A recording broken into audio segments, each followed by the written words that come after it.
Assalamualaikum warahmatullahi wabarakatuh. Perkenalkan, nama Dani dari kelas Jaringan Manajemen nomor mahasiswa 101101111. Di sini saya akan menjelaskan mengenai manajemen kinerja untuk memenuhi tugas evaluasi tengah semester. Pengertian manajemen kinerja adalah suatu kegiatan manajerial yang bertujuan untuk memastikan bahwa sasaran organisasi telah tercapai secara konsisten dengan berbagai cara yang efektif dan efisien.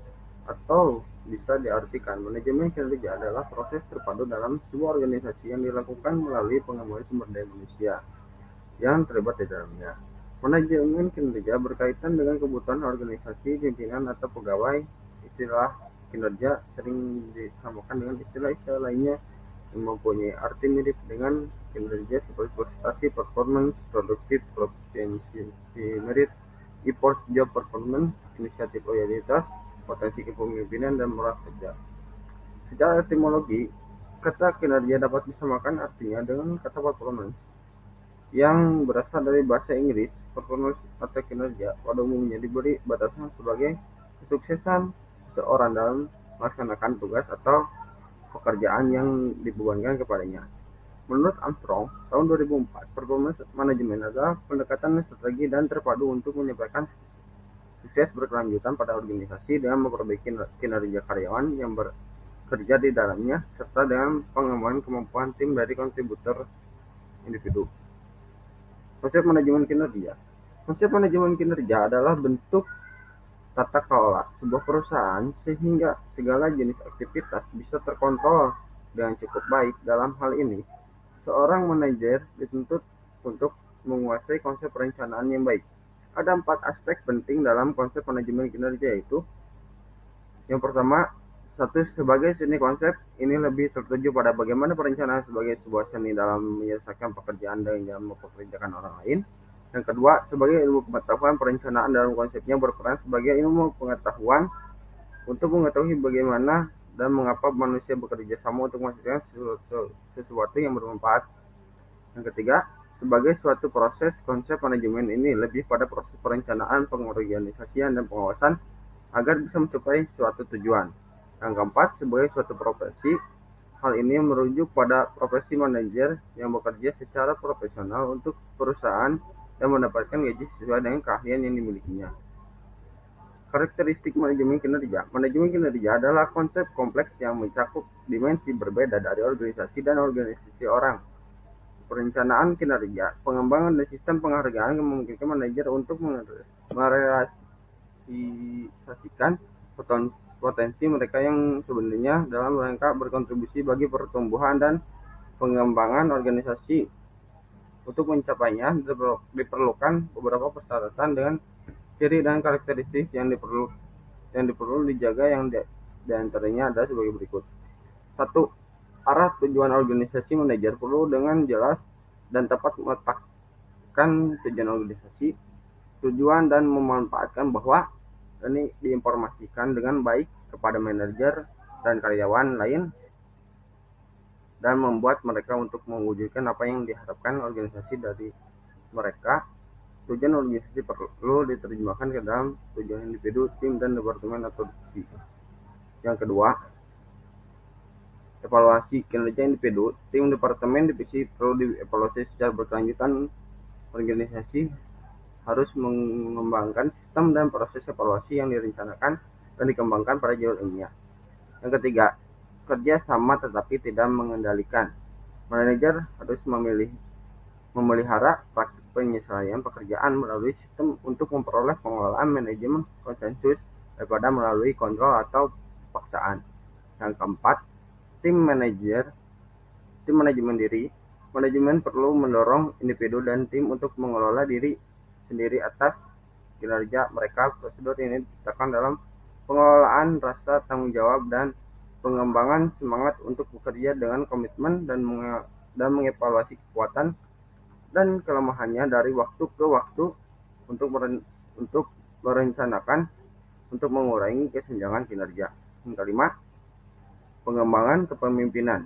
Manajer perlu mengidentifikasi para pengelola yang memiliki potensi, kepentingan, dan dan terlepas dari ketulusan dan kejujuran untuk memastikan komunikasi dua arah yang lebih baik dan efektif secara manajer dan manajer.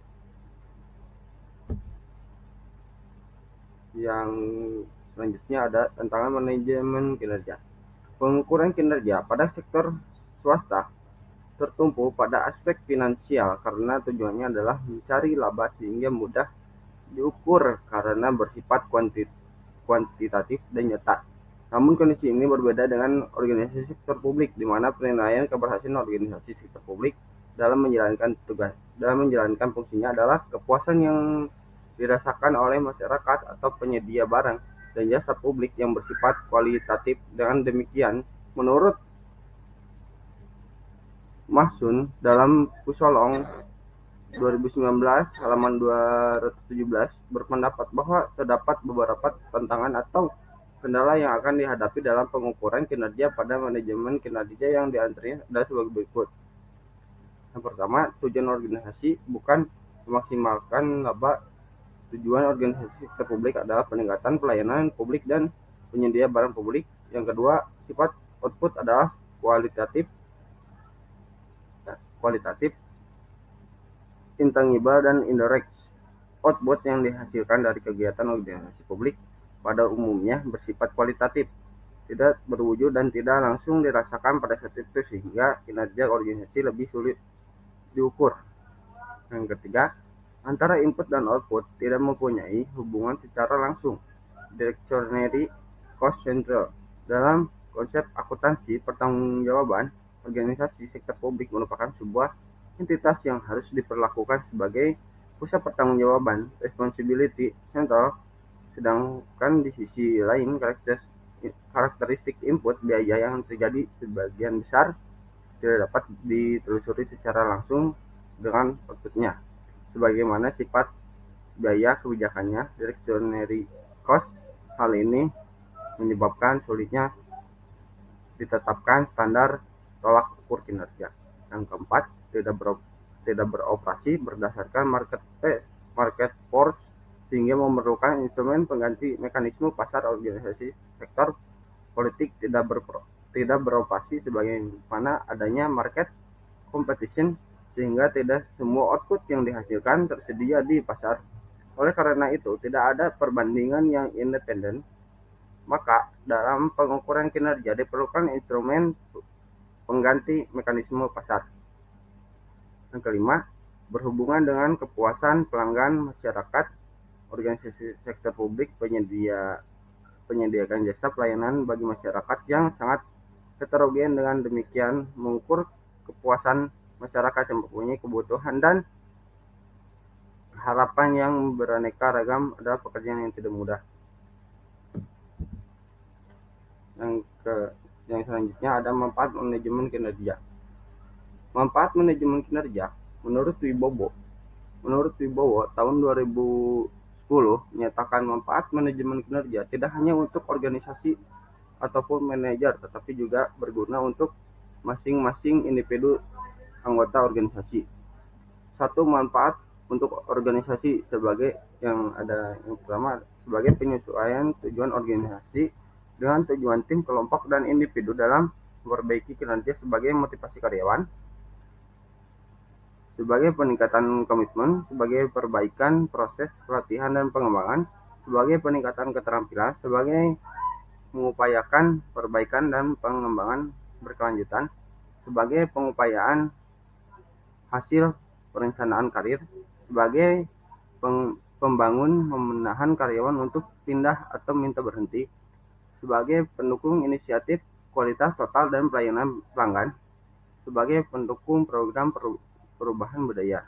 Yang kedua, manfaat untuk manajer atau atasan sebagai pengupaya klasifikasi kinerja dan harapan perilaku, sebagai pemasaran peluang pemanfaatan waktu dengan berkualitas, sebagai perbaikan kinerja tim dan individu, sebagai pengupayaan penghargaan non-finansial untuk staf, sebagai pengupayaan dasar untuk membantu karyawan yang mempunyai kinerja rendah, sebagai pengembangan individu, sebagai pendukung kepemimpinan, sebagai motivasi dan pengembangan tim, sebagai pengupayaan kerangka kerja untuk meninjau kembali kinerja dan tingkat kompetensi. Yang ketiga, manfaat untuk individu sebagai penjelasan peran dan tujuan, sebagai pendorong dan pendukung agar tampil lebih baik, sebagai pembantu pengembangan kemampuan dan kinerja, sebagai peluang memanfaatkan waktu yang berkualitas, sebagai dasar objektivitas dan kejujuran untuk pengukuran kinerja, agar fokus, tujuan, dan perencanaan perbaikan cara bekerja dikelola dan dilaksanakan. Selanjutnya, ada pengelolaan kinerja pada perusahaan abad 21. Pengelolaan sumber daya manusia pada abad 21 adalah lebih menantang dan lebih kompleks karena kita hidup pada dunia global dan semua orang terhubung dengan teknologi informasi sebagai media untuk bekerja dan berkarya. Tantangan-tantangan dari sebuah perusahaan pada abad 21 adalah: satu, kemajuan akan semakin kompleks karena kita menghadapi kemajuan teknologi. Yang kedua, kita harus melihat banyak peraturan-peraturan yang dibuat oleh pemerintah. Yang ketiga, kita harus mengadopsi teknologi going green di tempat kerja kita sebagai rasa tanggung jawab kepada pelestarian lingkungan hidup. Yang keempat, persaingan global yang begitu sengit dan brutal. Yang kelima, perekrutan sumber daya manusia bukan hanya antar perusahaan dalam negeri tetapi sudah antar negara. Yang keenam, tingkat pendidikan karyawan yang semakin tinggi. Yang ketujuh, lonjakan kenaikan biaya operasional perusahaan yang menyebabkan perusahaan harus melakukan efisiensi di sebuah departemen. Selanjutnya, ada 4 tahapan sistem manajemen kinerja. Tahap ini dimulai dengan membuat rencana perusahaan yang diarahkan pada sasaran strategi Key Performance Indicator atau KPI, standar kerja, dan aktivitas SMART atau Specific, Measurable, Achievability, Realistic, Time Oriented. Proses berlangsung top-down, ditetapkan oleh manajemen perusahaan dan diturunkan ke bawah CEO, menetapkan tujuan apa saja yang akan dicapai organisasi yang menyangkut visi jangka panjang dari jangka pendek. Manajer juga membuat pedoman tentang rencana perusahaan ke depan dan cara mewujudkannya. Selanjutnya, manajer di level bawah menerjemahkan rencana bisnis tersebut ke dalam sasaran kerja, termasuk daftar tugas, target, dan standar kinerja harian. Rencana ini didistribusikan sesuai peran dan jenis pekerjaan setiap karyawan. Phase ongoing dan monitoring. Tahap ini merupakan pelaksanaan dari rencana yang telah disusun sebelum dan melibatkan pengawasan. Tujuan dari monitoring adalah untuk memastikan pelaksanaan tugas-tugas harian di setiap departemen telah sesuai dengan arah, sasaran, dan tujuan organisasi secara umum. Dalam tahap ini, manajer di setiap divisi juga wajib memberikan feedback kepada karyawan untuk memperbaiki kekurangan, mengoreksi kesalahan, dan meningkatkan kinerja mereka. Manajer juga dapat membantu anggota tim dan memecahkan masalah atau mengatasi hambatan kerja. Yang ketiga, ada phase checking dan reviewing. Pada tahap ini dilakukan evaluasi periodik yang melibatkan manajemen perusahaan, HRD, dan setiap manajer di departemen. Evaluasi ini untuk menilai sejauh mana rencana telah berjalan dan sasaran telah tercapai, apa yang menjadi kendala, dan bagaimana memperbaiki ke depan. Review dan evaluasi dibutuhkan manajemen sebagai pertimbangan untuk mengembangkan rencana yang lebih baik, lebih realistik, dan melibatkan kolaborasi seluruh karyawan. Fase ini juga memiliki kinerja karyawan dalam periode tersebut, apakah sesuai dengan target yang ditetapkan, serta pengalaman baru apa yang mereka peroleh. Karyawan juga dapat menyampaikan keluhan kepada atasannya untuk disampaikan kepada manajemen mengenai kesulitan yang paling menghambat pencapaian target mereka. Yang keempat, phase rewarding. Ini merupakan phase terakhir dari sistem manajemen kinerja dan siklus berulang lagi dari awal. Fase ini merupakan pemberian penghargaan untuk setiap karyawan sesuai dengan hasil evaluasi kinerja, yang tujuannya adalah meningkatkan semangat kerja karyawan agar berkinerja lebih baik lagi.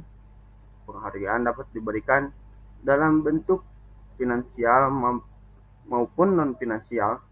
Penghargaan finansial tidak berupa bonus tahunan yang disesuaikan dengan kinerja masing-masing karyawan, kenaikan gaji, atau insentif, sedangkan penghargaan non-finansial berupa promosi jabatan atau penambahan cuti, hadiah, dan fasilitas tambahan. Selanjutnya ada penyebab kegagalan sistem implementasi manajemen kinerja. Ada dua penyebab kegagalan sistem implementasi manajemen kinerja dalam sumber daya manusia dan lainnya sebagai berikut. Yang pertama, perbedaan lingkungan perusahaan dan kerangka kerja standar. Yang kedua, adanya resistensi dari dalam perusahaan. Kerangka sistem manajemen kinerja. Ada 8 kerangka umum sistem manajemen kinerja yang biasanya digunakan oleh perusahaan dan lainnya sebagai berikut. Yang pertama ada BSC, yang kedua ada Prisma, yang ketiga ada Sigma, yang keempat ada MBNQA, yang kelima ada SMART, yang keenam ada VMQ, yang ketujuh ada PWCM, dan yang terakhir KPMM. BSC atau Balance Scorecard, pada intinya Balance Scorecard merupakan metode pengukuran hasil kerja yang digunakan perusahaan atau biasa disebut dengan strategi manajemen. Berbeda dengan strategi manajemen pada umumnya, yang lebih cenderung memiliki konsep yang sederhana, metode Balance Scorecard atau BSC menggunakan pendekatan yang lebih integratif dan mengubah misi menetapkan ukuran finansial. Metode Balance Scorecard atau BSC juga dapat menentukan ukuran non-finansial seperti pada sektor pelayanan publik. Pada organisasi sektor publik, BSC dapat digunakan untuk memonitor dan mengevaluasi kinerja organisasi pada perspektif internal, kepuasan pelanggan, pelayanan keuangan, dan perspektif lainnya. Performance Prisma adalah pengukuran kinerja inovatif dan kerangka manajemen kinerja kelebihan dari rekan kerja yang lainnya adalah bahwa performance Prisma meliputi semua stakeholder organisasi atau perusahaan. Secara prinsip, stakeholder tersebut meliputi investor, pelanggan, karyawan, supplier, dan masyarakat.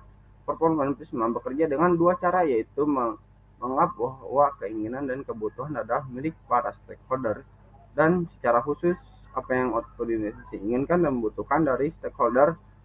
Neely dan Adam tahun 2000 dalam Stakeholder Fit 2010, dan cara ini hubungan timbal balik dengan tiap-tiap stakeholder dapat diteliti. Six Sigma. Menurut American Society of Quality, Six Sigma adalah sebuah tool atau cara perusahaan dapat mengembangkan kapasitas proses bisnis. Tujuan metode ini adalah meningkatkan performa dan menurunkan kemungkinan kesalahan. Pada akhirnya, Six Sigma mampu mewujudkan proses sebuah perusahaan yang kualitas produksinya lebih baik, meningkatkan keuntungan, dan bahkan meningkatkan semangat karyawan. Six Sigma mendapatkan namanya dari kata Six yang berarti 6 dan Sigma yang berarti standar deviasi, yaitu salah satu ukuran sebaran data dalam ilmu statistik. Metodologi ini berasal dari kurva lonceng dalam statistika, di mana 1 sigma melambangkan satu standar divisi dari min atau rata-rata. Jika suatu proses memiliki 6 sigma yang terdiri dari 3 sigma di atas dan di bawah, tingkat kegagalannya dinilai rendah. Secara sederhana, semakin tinggi nilai sigma, semakin kecil kemungkinan cacat sebuah proses. Si sigma menggunakan GMAIC. Metode ini sendiri merupakan tingkatan yang mendefinisikan tujuan, meningkatkan proses yang konsisten, dan permintaan pelanggan dan strategi perusahaan secara formal. GMAIC merupakan metode yang bersifat data driven. Tujuannya adalah untuk mengembangkan produk atau jasa yang sudah ada untuk meningkatkan kepuasan konsumen. Biasanya GMAIC digunakan untuk manufaktur produk atau pengiriman sebuah jasa. Selanjutnya ada MBKNA. Menurut Malcolm MB mohon maaf MBKNA atau Malcolm Baldrige National Quality Award (MENQA) merupakan salah satu tool yang dapat digunakan untuk mengukur keefektivitasan kinerja organisasi secara keseluruhan, baik untuk perusahaan, organisasi pendidikan maupun kesehatan. Kriteria pendidikan Malcolm Baldrige untuk kinerja yang excellent merupakan dasar untuk melakukan self-assessment suatu organisasi guna mendapatkan award dan memberikan feedback kepada organisasi.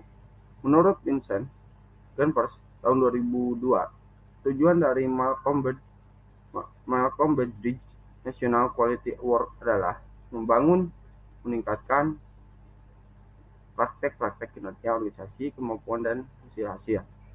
Yang kedua, memudahkan komunikasi dan sharing informasi tentang praktek-praktek terbaik di antara organisasi-organisasi dari semua jenis. Yang ketiga, melayani sebagai alat kerja untuk memahami dan mengelola kinerja serta untuk pedoman perencanaan dan kesempatan untuk pembelajaran. Selanjutnya ada SMART, strategi measurement analysis and reporting technique. Juga dikenal sebagai piramida kinerja, adalah sebuah sistem manajemen kinerja yang dikembangkan sebagai hasil dari ketidakpuasan pengukuran kinerja dengan cara tradisional seperti pemanfaatan produktivitas, efektivitas, efisiensi, dan variasi keuangan lainnya yang sangat terbatas. Sistem ini dikembangkan oleh Wang Laboratory Inc. merupakan sebuah sistem manajemen kinerja yang mampu mengintegrasikan aspek finansial dan non-finansial yang dibutuhkan manajer, terutama manajer operasi. Sistem SMART dibuat untuk merespon keberhasilan perusahaan menerapkan metode just in time atau JIT, sehingga fokus dari SMART lebih mengarah ke aspek operasional setiap departemen dan fungsi di perusahaan. Selanjutnya ada PMT. Kuesioner pengukuran kinerja PMT membantu manajer untuk mengenali peningkatan kebutuhan bisnis mereka dan membuat jadwal untuk mereka. Ini menyediakan metode untuk mengidentifikasikan area perbaikan dan ukuran kinerja gabungan. Menurut Goleini tahun 1997, PMQ digunakan untuk mengembangkan orientasi perusahaan, faktor pendukung keberhasilan dan kinerja terkait pengukuran PMQ didistribusikan ke manajemen puncak, manajemen pabrik, dan tim perbaikan proses pemimpin, tim manajemen pabrik, dan peningkatan proses dan integrasi untuk menjamin bahwa kebutuhan khusus setiap pabrik terpenuhi. Menurut Goleini tahun 1997, setelah hasil PMQ diindeks, interpretasi hasil dilakukan bersama dengan manajer perusahaan. Menurut Goleini tahun 1997. Selanjutnya ada PWCM. Perusahaan manufaktur yang berkelas dunia tentu harus memiliki standar yang lebih tinggi baik dari segi kualitas dan kinerja daripada perusahaan manufaktur biasa. Tetapi sistem pengukuran yang ada tidak mampu mengakomodasi pengukuran kinerja pada perusahaan manufaktur kelas dunia. Pentingnya sebuah sistem manajemen kinerja lebih baik karena beberapa hal seperti akuntansi manajemen tradisional tidak relevan dengan manufaktur kelas dunia. Pelanggan membutuhkan standar yang lebih tinggi dan fleksibilitas kualitas kinerja perusahaan. Metode manajemen kinerja yang baru yang dikerjakan oleh world class manufaktur membutuhkan berbagai jenis aspek kinerja. Selain itu, bagi perusahaan manufaktur berkelas dunia ada British didapatkan antara lain pendekatan baru terhadap kualitas, teknik manufaktur just in time, atau yaitu perubahannya, pengelolaan tenaga kerja, dan pendekatan yang lebih fleksibel untuk memenuhi kebutuhan pelanggan. QPMM, Quantum Cleaner, jadi definisikan sebagai sebuah tingkat pencapaian tujuan yang baik nilai dan layanannya bagi seluruh stakeholder dapat dioptimalkan. Hubungan biaya dan kualitas menggambarkan hubungan nilai pelanggan membutuhkan kualitas tinggi dengan biaya yang memadai, dan hubungan antara kualitas dan waktu merupakan hubungan layanan kualitas pembelian dan waktu yang diperlukan untuk pembelian. Berdasarkan hal ini, dimensi dan kehubungan yang berbeda dari biaya, kualitas, dan waktu harus dioptimalkan secara bersamaan. Jalur hierarkis didasarkan pada konsep umbrella dan Bracer yang ditetapkan tiga tingkat kinerja perusahaan, organisasi, proses, dan orang-orang. Mungkin sekian pemaparan yang saya bisa sampaikan. Mohon maaf bila ada salah kata atau salah penyampaian. Terima kasih juga kepada dosen pembimbing mata pelajaran sumber daya manusia yaitu Kapulung Uriana SMSI yang telah memberikan berbagai ilmunya. Semoga beliau diberikan kesehatan. Amin ya Allah. Sekian dari saya. Assalamualaikum warahmatullahi wabarakatuh.